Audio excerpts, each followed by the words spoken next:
Hello दोस्तों, कक्षा 10 विज्ञान अध्याय 2 है अम्ल, क्षारक एवं लवण के महत्वपूर्ण बहुविकल्पी प्रश्नों का इस वीडियो में हम अध्ययन करेंगे जो यूपी बोर्ड परीक्षा 2026 के लिए महत्वपूर्ण ये प्रश्न होंगे जो ऑब्जेक्टिव प्रश्न होंगे। आपको परीक्षा में यह प्रश्न जो है बार बार पूछे जा रहे हैं। पहला प्रश्न है, शून्य पीएच वाला विलयन होता है। तो शून्य पीएच वाला विलयन जो है वह अम्लीय प्रकृति का होता है।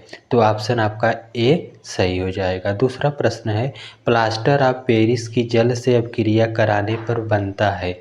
तो क्या बनता है? जिप्सम। ऑप्शन बी आपका सही हो जाएगा। प्रश्न संख्या 3 है, हाइड्रोजन आयन की प्रकृति है। तो हाइड्रोजन आयन की प्रकृति जो है वह अम्लीय होती है, यह अम्लीय होते हैं। प्रश्न संख्या 4, अम्लीय विलयन का पीएच मान होता है। तो यह ऑप्शन आपका बी सही हो जाएगा। यह इसका मान जो है 7 से कम होता है। तो अम्लीय विलयन का पीएच मान जो है यह 7 से कम होता है। ऑप्शन जो है आपका बी सही हो जाएगा।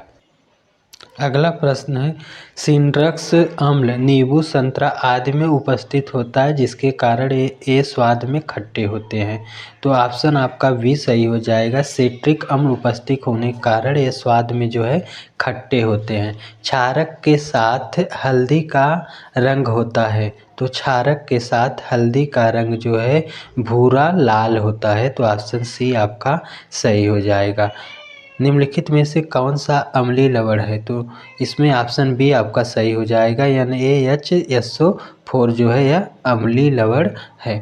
देखिए यह सभी प्रश्न जो है आपको 2024, 22, 19 इस तरह से सभी प्रश्न जो है पूछे जा रहे हैं।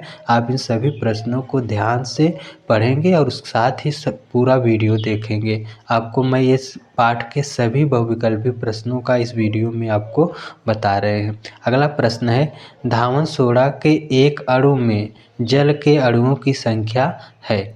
तो एक अणु में जल के अणुओं की संख्या होगी तो 10 होगी। ऑप्शन आपका डी सही हो जाएगा। जल के अणुओं की संख्या कितनी होगी?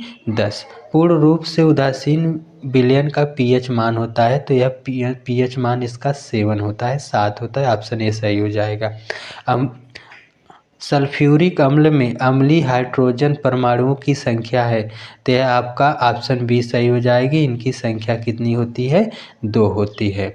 यह सभी प्रश्न जो है आपको परीक्षा में पूछे जा रहे हैं। देखिए जैसे पूर्ण रूप से उदासीन विलयन का पीएच मान कितना होता है? 7।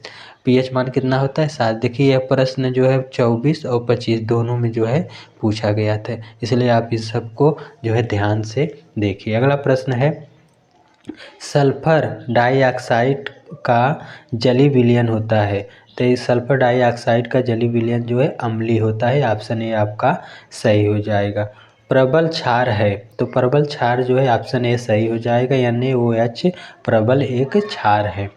अगला प्रश्न है, एसिट्रिक अम्ल एक दुर्बल अम्ल है क्योंकि इसमें, देखिए ऑप्शन आपका भी सही हो जाएगा, इसमें आयन की मात्रा कम होती है, इसलिए यह जो है एक दुर्बल जो है अम्ल है। प्रश्न संख्या आपका 15, देखिए एक विलयन नीले लिटमस को लाल कर देता है, इसका पीएच मान होता है। तो उसका पीएच मान जो है 6 अम्ल है। ऑप्शन ए आपका सही हो जाएगा। एक विलयन नीले लिटमस को लाल कर देता है तो उसका पीएच मान 6 होता है। अगला प्रश्न, बेकिंग पाउडर का एक अवयव सोडियम हाइड्रोजन कार्बोनेट है तथा दूसरा है। तो दूसरा क्या हो जाएगा? ऑप्शन बी आपका सही हो जाएगा। टार्टरिक अम्ल जो है होगा। अगला प्रश्न है प्रश्न संख्या 17, जल की कठोरता को हटाने के लिए निम्न में से किसका उपयोग किया जाता है? तो आपका ऑप्शन जो है बी सही हो जाएगा, धावन सोडा का।